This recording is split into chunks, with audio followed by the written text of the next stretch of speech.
Dikutip dari buku Kalkulasi Farmaseutik Panduan untuk Apoteker yang ditulis oleh Ansel dan Prince pada tahun 2004, buku ini telah ber-ISBN dan berisi penjelasan mengenai larutan isotonik. Faktor disosiasi suatu elektrolit.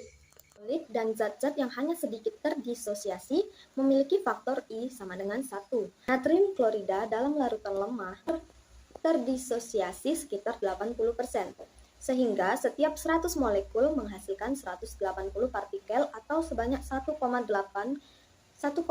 kali yang dihasilkan oleh 100 molekul suatu non-elektrolit. Oleh karena itu, natrium klorida memiliki faktor I 1,8. 1. Seng sulfat adalah suatu elektrolit 2 ion yang berdisosiasi 40% dalam larutan lemah. Hitung faktor disosiasinya. Pada basis disosiasi 40%, 100 partikel seng sulfat menghasilkan 40 ion seng, 40 sulfat, 60 partikel yang tak terdisosiasi. Totalnya ada 140 partikel. Karena 140 partikel mewakili 1,4 kali jumlah partikel yang ada sebelum disosiasi, maka faktor disosiasinya adalah 1,4. Kesetaraan natrium klorida. Larutan natrium klorida 0,9% dianggap isotonik dengan cairan dalam tubuh. Jika larutan hipotonik, isotonik, atau hipertonik akan dibuat menggunakan zat selain natrium klorida, maka penting untuk dapat menentukan efek tonik zat lain yang diberikan dengan kesetaraan natrium klorida. Sebagai zat baku, natrium klorida memiliki kesetaraan natrium klorida yaitu sebanyak 1. Semua zat lain dihitung sebagai pecahan desimal zat baku ini. Hitung kesetaraan natrium klorida untuk gliserin, suatu non-elektrolit dengan bobot molekul 92. Faktor I untuk natrium klorida adalah 1,8. Faktor I untuk gliserin adalah 1. Jadi, 58,5 per 1,8 dikali dengan 1/92.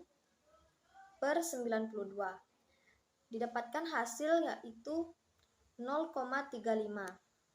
Kesetaraan natrium klorida 0,5 mempunyai arti bahwa kemampuan suatu zat dalam menghasilkan tonisitas adalah setengah kali dari natrium klorida.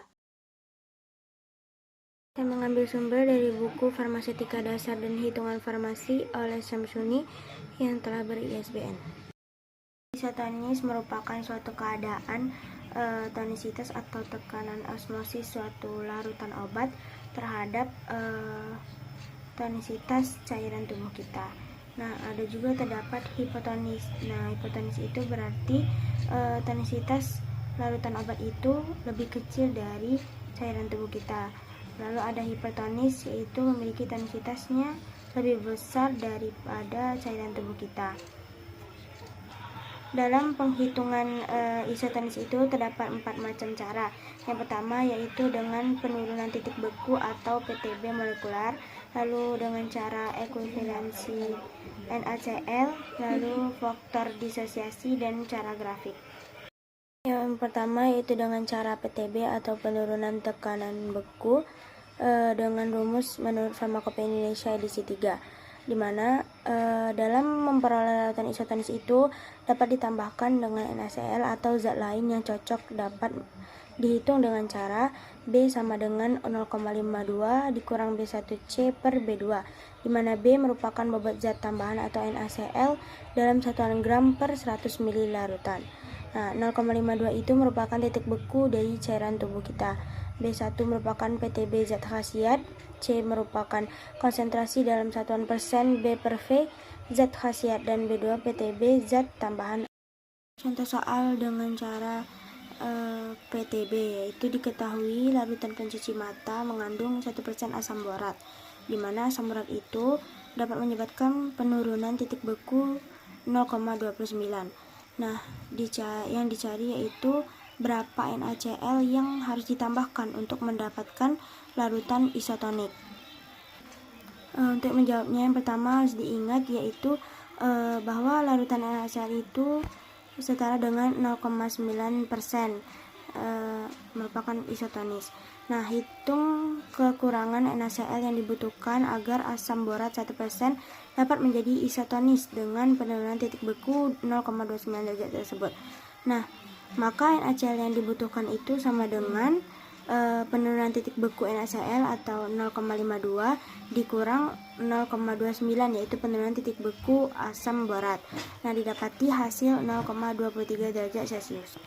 Lalu dikali silang yaitu dengan penurunan titik beku NaCl yaitu 0,52 per konsentrasi NaCl fisiologis yaitu 0,9% sama dengan penurunan titik beku NaCl yang harus ditambahkan yaitu 0,23 yang tadi per konsentrasi NaCl yang dibutuhkan, yang dicari yaitu diberi lambang X.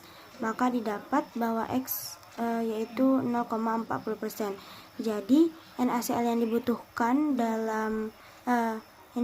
untuk membentuk isotonis yaitu 0,4 gram dalam 100 ml larutan.